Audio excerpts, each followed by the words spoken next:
हमारी संस्कृति, हमारे संस्कार सदा रहें हमारे साथ। सब्सक्राइब करें तिलक। महाराज कंस ने कृष्ण को मथुरा बुलाया है। महाराज को कृष्ण से मथुरा में क्या काम है?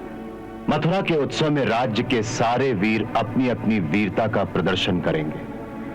महाराज कंस चाहते हैं कि कृष्ण भी उस अवसर पर आए। बिल्कुल ठीक कहा आपने, बिल्कुल ठीक। इसके लिए मैंने सोच लिया है कि मुझे अपने वीरों का एक आत्म बलिदानी दस्ता चाहिए जो आवश्यकता पड़ने पर अपने प्राण देने को तैयार हों। मैं रास्ते पर भगवान से यही प्रार्थना करता आ रहा था कि काश आपको ये सत्य बताने से पहले मेरी मृत्यु हो जाए, मैं मर जाऊं। तो आप क्या समझते हैं, आपको कंस के हवाले करके हम चुपचाप खड़े अपने राजकुमार की हत्या का तमाशा देखते रहेंगे? नहीं राजकुमार, नहीं। एक बार आपको उसके सामने खड़ा कर दूं, बस इतने में ही हमारे स्वामी का वचन पूरा हो जाता है। गुरुदेव शांडिल कभी झूठ नहीं बोल सकते थे, तो इस बात को भी सत्य मानिए, क्योंकि यह बात स्वयं उन्होंने मुझे बताई है, जो कभी झूठ नहीं बोलते। कौन? कुमार वसुदेव।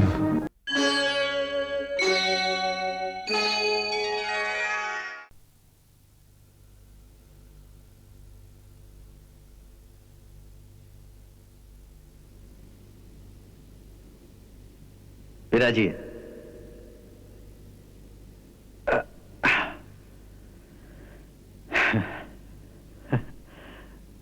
लीजिए मुखवास।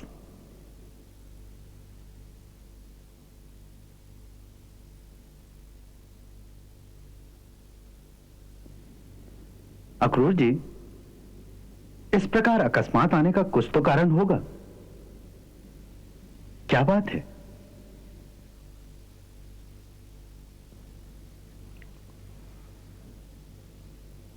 नंदराय जी, मैं एक न्योता लेकर आया हूं। न्योता? किसका? महाराज कंस का। हाँ? महाराज कंस का? किसके लिए? कृष्ण के लिए। महाराज कंस ने कृष्ण को मथुरा बुलाया है।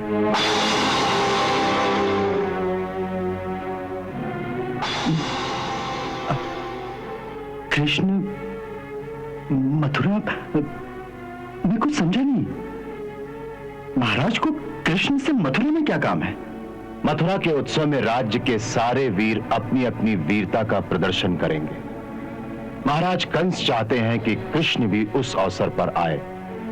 हो सकता है वो उसे उसकी वीरता के लिए सम्मानित करना चाहते हो।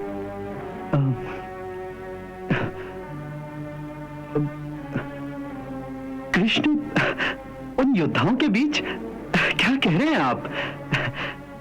अभी यशोदा की बात नहीं सुनी आपने? अरे वो तो उसे खेल तमाशा देखने भी नहीं जाने देने वाली वहां। रहने दीजिए अक्रूर जी, हमें किसी सम्मान वामान की आवश्यकता नहीं। यशोदा उसे कहीं नहीं जाने देगी। परंतु उसे जाना होगा। मगर क्यों? हम उसे नहीं भेजना चाहते, फिर क्यों जाना होगा? क्योंकि ये महाराज कंस की आज्ञा है। नंदराय जी, समझने की कोशिश कीजिए। ये राजाज्ञा है।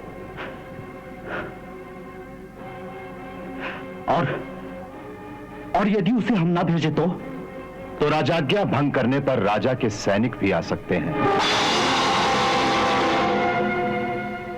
और मेरे विचार से राजा के सैनिक गोकुल के आसपास ही कहीं होंगे और देख रहे होंगे कि राजा की आज्ञा का पालन हो रहा है या नहीं।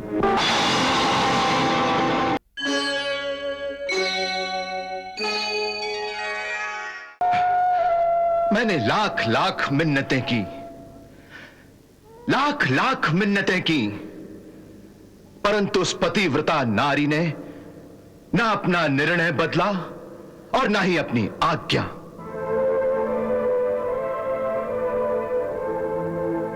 मित्रों, अब अपने स्वामी की आज्ञा का पालन करने के सिवाय हमारे लिए और कोई दूसरा रास्ता ही नहीं है।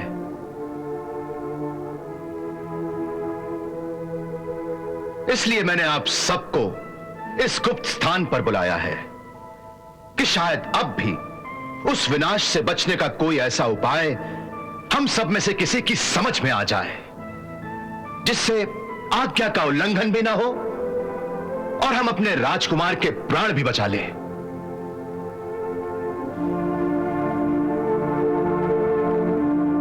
हां, एक बात तो साफ है कि देवी ने केवल राजकुमार कृष्ण को बुलाने की आज्ञा दी है, तो हमें सबसे पहला कार्य तो यह करना चाहिए कि राजकुमार बलराम को शीघ्रातिशीघ्र वहां से निकाल कर किसी दूसरी जगह पर ले जाएं। इसे इतना सहज मत समझिए अक्रूर जी। इस बात का मुझे विश्वास है, जब आप गोकुल जाएंगे तो कंस आपकी प्रतीक्षा में चुप नहीं बैठा रहेगा। उसके सैनिक छुपे छुपे या खुले बंदों न केवल गोकुल को ही घेरा डालेंगे, बल्कि आप जिस मार्ग से आने वाले हैं उस मार्ग पर भी उनकी पूरी पूरी दृष्टि रहेगी, क्योंकि आप कृष्ण को लेकर भाग न जाएं। बिल्कुल ठीक कहा आपने, बिल्कुल ठीक। इसके लिए मैंने सोच लिया है कि मुझे अपने वीरों का एक आत्म बलिदानी दस्ता चाहिए, जो आवश्यकता पड़ने पर अपने प्राण देने को तैयार हों।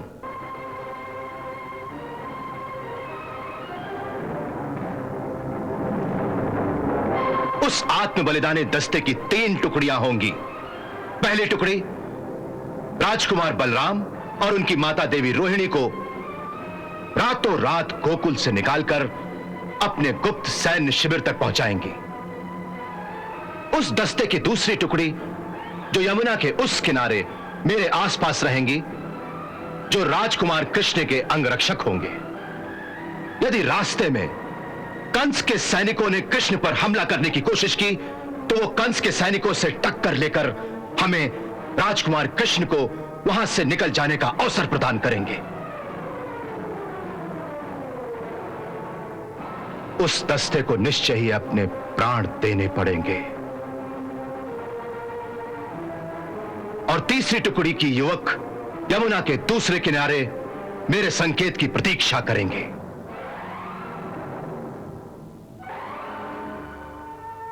मेरे मस्तिष्क में एक अद्भुत नाटक की योजना सूझ रही है। कैसा नाटक? मथुरा आने के लिए हमें सिद्ध घाट से नाव लेकर यमुना तो पार करनी ही होगी। हां। तो नाटक यह है, जब नाव से हम मझधार पर पहुंचेंगे तो नाव के उलटने का नाटक किया जाए। कंस के सैनिक और गुप्तचर तो देख ही रहे होंगे। इस नाटक से यह सिद्ध हो जाएगा कि नाव के उलटने से कृष्ण के साथ अक्रूर भी नदी में डूब गया, परंतु हमारे गोताखोर साथी हमें बचाकर पानी के अंदर ही अंदर दूसरे किनारे तक पहुंचा देंगे, जहां एक निश्चित स्थान से हम लोग भेष बदलकर मथुरा से बाहर निकल जाएंगे। सुंदर योजना तो अच्छी है।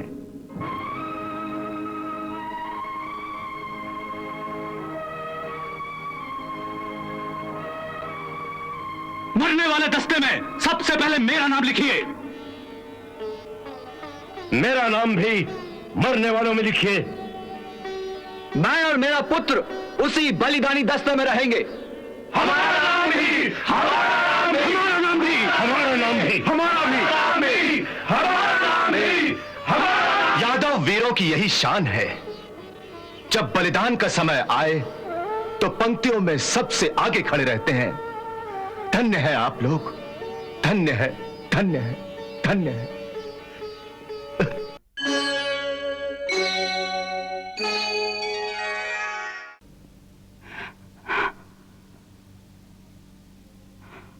आपने ये कहा कि कृष्ण मेरा पुत्र नहीं। बोलिए, आपने ये कहा कि कृष्ण मेरा पुत्र नहीं?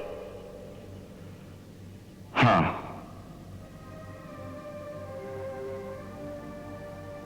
मैंने यही कहा। इतना बड़ा झूठ बोलने की आपकी हिम्मत कैसे हुई? एक माँ के सामने ये कहते हुए कि उसका अपना बेटा नहीं है, आपकी जीवा नहीं ठहराती, आपकी आत्मा नहीं कांपती। गुरुजी, बेटा कोई चांदी का लोटा, ये सोने का आभूषण नहीं जिसे आप ये कह सके कि मैं किसी और का चुरा रही हूं।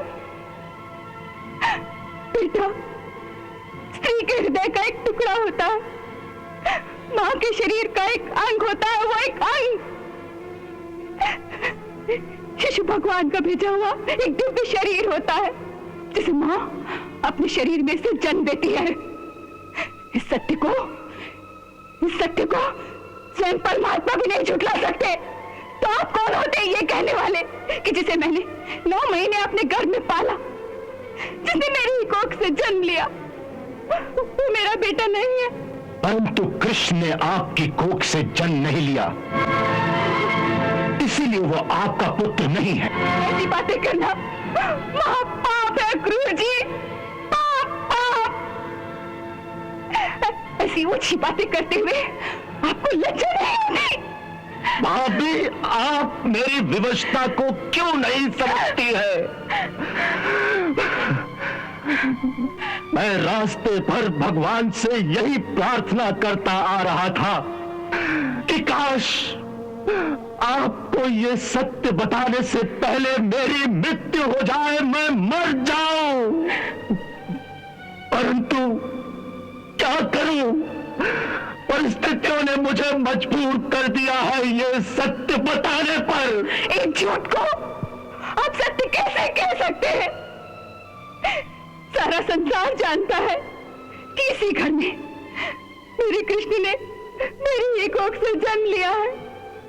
उसी बात को आप झूठ कैसे कह सकते हैं?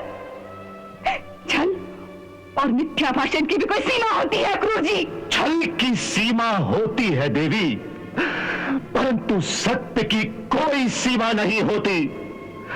सत्य हर जगह और हर समय सत्य ही रहता है। सत्य को कुछ काल के लिए छिपाया जा सकता है, परंतु सत्य को छिपाने से सत्य झूठ नहीं हो जाता। और यही बात इस समय हो रही है। हमने इतने वर्षों तक इस सत्य को छिपाए रखा, परंतु आज ये सत्य प्रकट हो चुका है। यही हम सबका दुर्भाग्य है।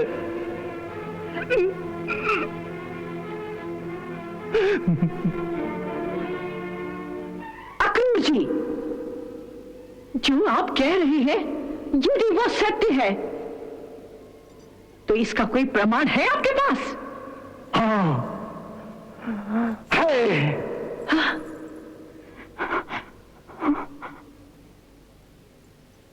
परंतु उससे पहले मैं आपसे एक प्रश्न करता हूं कि कृष्ण ने इसी घर में यशोदा भाभी के ही गर्भ से जन्म लिया, इसका कोई प्रमाण है आपके पास?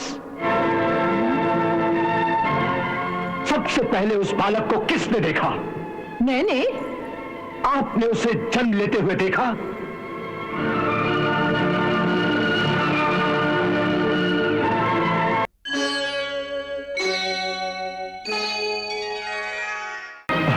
ये भाग्य की कैसी विडंबना है प्रभु। अच्छी बात है, यदि भाग्य में हजारों यादव वीरों का रक्तपात लिखा है तो ऐसा ही सही। हजारों यादव वीरों का रक्तपात? क्यों? तो आप क्या समझते हैं, आपको कंस के हवाले करके हम चुपचाप खड़े अपने राजकुमार की हत्या का तमाशा देखते रहेंगे? नहीं राजकुमार नहीं, एक बार आपको उसके सामने खड़ा कर दूं, बस इतने में ही हमारे स्वामी का वचन पूरा हो जाता है। तत्पश्चात उसकी तलवार निकलने से पहले ही हमारे छुपे हुए यादव वीरों की तलवारें बिजली की तरह एक साथ लपक पड़ेंगी। फिर जो घमासान युद्ध होगा उसमें केवल लाशें ही लाशें होंगी। परंतु हमारे यादव वीर अपनी लाशों के ऊपर से आप दोनों को बचाकर निकाल ले जाएंगे। इसका मुझे पूर्ण विश्वास है और आप भी इसका विश्वास कीजिए।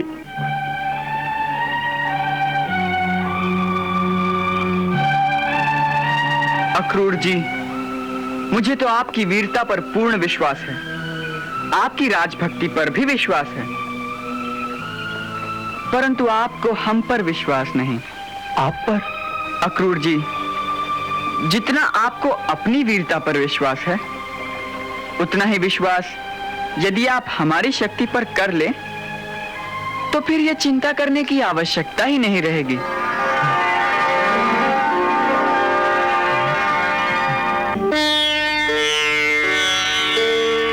राजकुमार कृष्ण, यही बात मुझे महामुनि गर्ग ने भी एक बार कही थी, परंतु हम कर्मयोगी हैं, अंधविश्वासी नहीं। हमारा जो कर्तव्य है उसी का पालन करना हमारा धर्म है, वही हमें करने दीजिए। इसी में हमारी सहायता कीजिए प्रभु, सहायता कीजिए। बड़ी सुंदर बात कही आपने अक्रूर जी। अच्छा, आप वही कीजिए जिसे आपकी आत्मा स्वीकार करे। हम वचन देते हैं कि आप जो कहेंगे हम वही करेंगे। नहीं नहीं नहीं, आप हमारे स्वामी हैं, ये क्या कह रहे हैं आप? अपने कर्मयोगी काका को प्रणाम कर रहा हूं अक्रूर जी।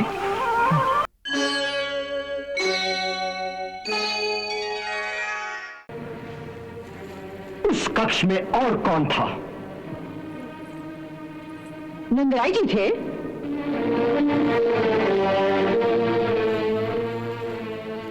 आपने उस बालक को जन्म लेते हुए देखा था?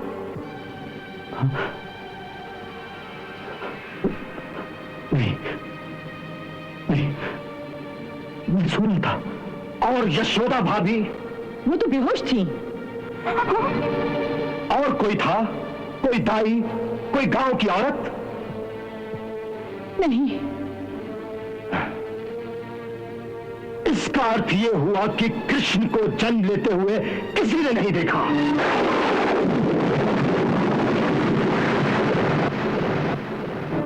बस कीजिए, भगवान के लिए बस कीजिए। ये कैसी अनर्गल बातें हो रही हैं?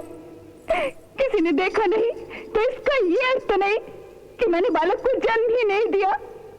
मैंने 9 महीने तक एक बच्चे को अपनी कोख में रखा था। आखिर मैंने किसी को तो जन्म दिया होगा ना।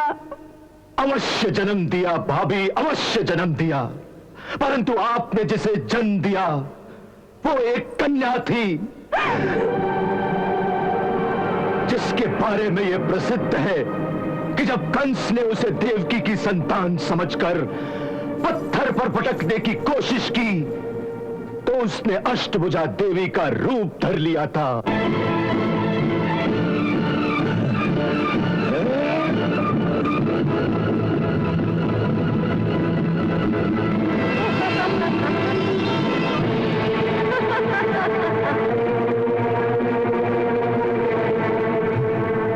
रे मूर्ख, मुझे मारने से तुझे कुछ नहीं होगा। तुझे मारने वाला तो कोई और है, और वो इस धरती पर जन्म भी ले चुका है। ये कहानी सत्य हो सकती है, लेकिन इससे यह सिद्ध नहीं होता कि वो कन्या मेरी ही पुत्री थी। अगर वो मेरी पुत्री थी तो वो कारागार में कैसे पहुंची? अवश्य वो देवकी की पुत्री थी। नहीं भाभी, नहीं, वो देवकी की नहीं, आपकी पुत्री थी। अगर मेरी पुत्री एक कन्या थी तो फिर मेरा कृष्ण किसका पुत्र है? किसका? देवकी और वसुदेव का।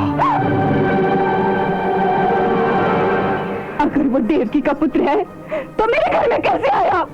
उस रात कुमार वसुदेव उसे आपकी शैया पर रखकर बदले में उस कन्या को ले गए थे। वसुदेव जी, वो बंदीगृह की बेड़ियां तोड़कर कैसे आ सकते थे? उस समय किसी दैवी शक्ति की कृपा से उनकी बेड़ियां अपने आप टूट गई थी। इस काल्पनिक कहानी पर हम कैसे विश्वास कर लें? इस बात पर उसी तरह विश्वास कर लीजिए नंदराय जी, जिस तरह हमने उस बात पर विश्वास कर लिया था जब महामाया ने देवी देवकी के गर्भ का संकर्षण करके रोहिणी के गर्भ में बलराम जी को स्थापित कर दिया था।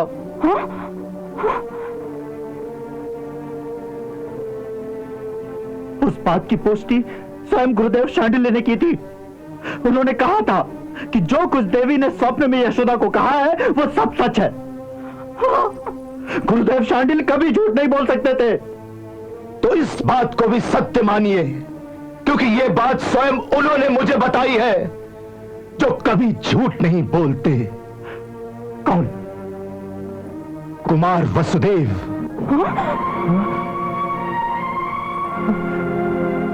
वसुदेव भैया?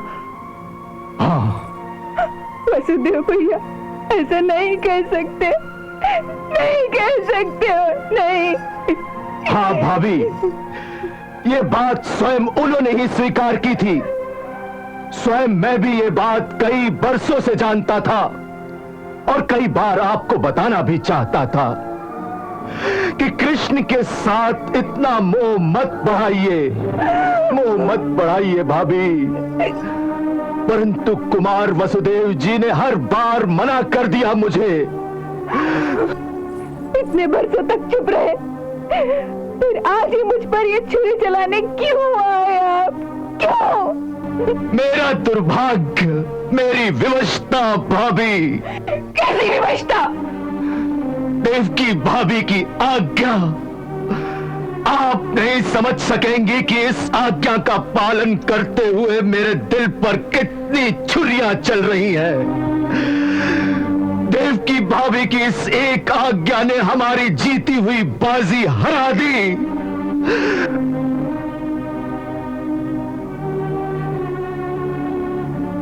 वास्तव में वो भी विवश हो गई थी। इस रहस्य को छुपाने के लिए कितने साल उस बेचारी ने कारागार की यातनाएं सही, परंतु मुंह नहीं खोला। पर जब कंस ने कुमार वसुदेव भैया को जहरीले सांपों से भरे हुए अंधे कुएं के ऊपर टांग दिया, तो उस पतिव्रता स्त्री को विवश होकर कंस के सामने यह कबूल करना ही पड़ा कि कृष्ण ही उनकी 8वीं संतान है, जिसकी उस हत्यारे को आज तक तलाश है। तभी मजबूर होकर देवकी भाभी ने मुझे आज्ञा दी कि मेरे पुत्र को गोकुल से ले आओ और कंस के हवाले कर दो। मैंने उनसे कहा भी कि मैं यशोदा भाभी को कैसे कहूंगा, क्या कहूंगा। उन्होंने इतना ही कहा कि यशोदा से कहना मैं अपने पति के प्राणों की रक्षा के लिए अपने पुत्र की भीख मांग रही हूं। मेरा पुत्र लौटा दो, मेरा पुत्र लौटा दो, मेरा पुत्र लौटा दो।